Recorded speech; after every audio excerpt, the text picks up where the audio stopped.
Hey, welcome back everyone. How you doing? It's me, Mr. 4K Upscaler.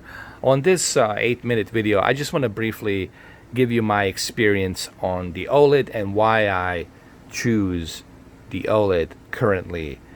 The OLED panel television by LG, why I choose it currently as my number one choice for enjoying my movies, video games, TV shows, sports, documentaries, etc., etc., etc. So in a brief 8 minutes, I'm going to go ahead and try to explain myself and my experience and why I choose the LG OLED. What you're looking at here, obviously, it's my E8, 2018 E8 OLED. I have put 2,000 hours in this TV and still works great, no issues, no problems. But now let me get back to my experience on the LG and OLED, and let me tell you why I choose the OLED panel as my number one choice of watching my programs. So the first thing first, for those of you who don't know me, back in 2016 I got bitten by this 4K bug. I always had interest in televisions, always had interest in new technology, but in 2016 the 4K started becoming more affordable. I was able to buy my very first 4K television for $1,000, and it was M55C2 from Vizio. It didn't have high dynamic range. It only had 4K resolution, and I was pretty blown away by the 4K resolution, how pristine and clean it looks. And then I moved to Samsung KS8000, my very first full wide color gamut HDR television. Even though it was an edge-lit panel, still I was blown away by how beautifully the colors are being represented on HDR with Samsung KS8000. And then later on, after the Sony X900E and a bunch of other different televisions like 7700 LG LCD panel IPS TV, the B6 OLED, I saw a little commercial where Ridley Scott, filmmaker Ridley Scott, and Francis Ford Coppola were talking about this new technology. And ever since I saw that promo, I really got interested. I said, I gotta check this out. This LG OLED Signature Edition. And what happened is I was able to get myself a open box. I got lucky. I was able to find an open box LG OLED B6 LG OLED back then in October of 2016, and I started getting more interested in OLED. And the first thing that happened to me when I bought that TV was when I turned it on. And this is the important part, guys. When I turned on that TV, I was blown away, just like you are blown away watching this right now, okay? And think of it like this way. Imagine if you were driving a Honda Accord 2004, and then all of a sudden you fast forward to 2020 and Elon Musk gives you a Tesla Model S to drive. Are you going to go back to that Honda Accord 2004? No. You're going to go back to Tesla Model S. It's kind of the same thing. Once you try something, it's really hard to go back to the old ways of watching, okay? But you first have to experience that, and that's what happened to me. That's the point I'm trying to come across here. That's what happened to me, guys. I got bitten by that OLED experience.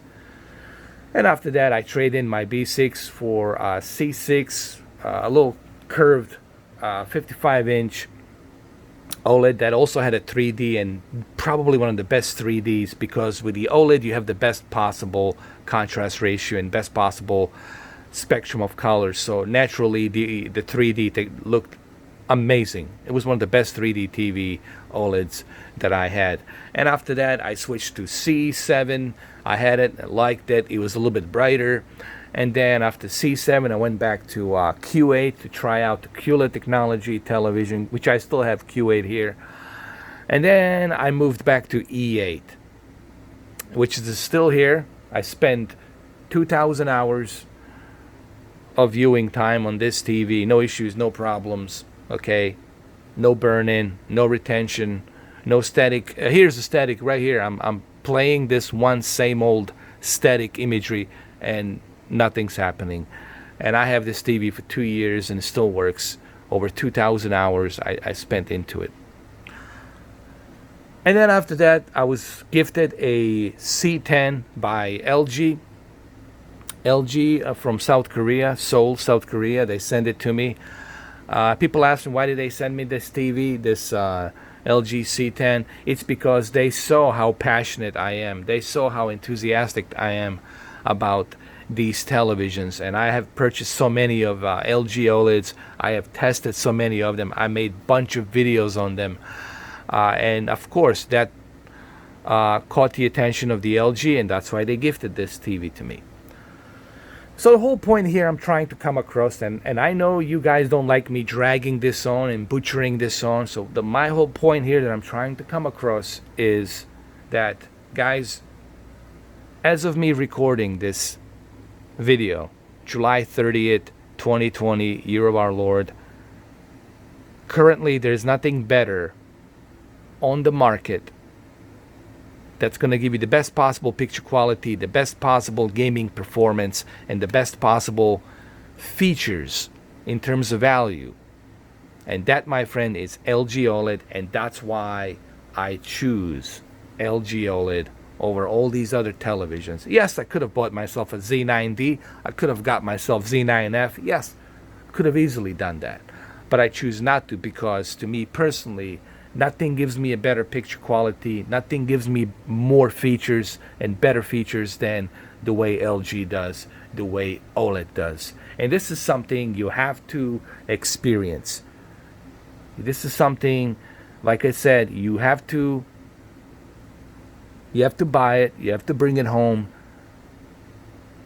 And that's the only way that you're going to see exactly what I'm talking about. As far as the burn-in, guys, if it was true, all of these allegations, if it was true that the LG has this reputation of, soon as you purchase your brand new OLED LG TV, that few hours in of watching a news network or sports network of aesthetic imagery, or watching the HDR or playing HDR video games for 7, 6, 8 hours, that all of a sudden you're going to have a burn-in, potential burn-in, or potential retention on the screen. If that was true, the OLED and the LG would be, they would have a recall. There would be a recall, and they would stop the production of the OLED panels, and they would move to a new technology. Okay, but that's not the case, and I'm a living proof of that. All right, my 8 minutes is up. I hope you guys like this video. Let me know what you think. Thank you so much, and I'll see you soon. Take care. Bye-bye.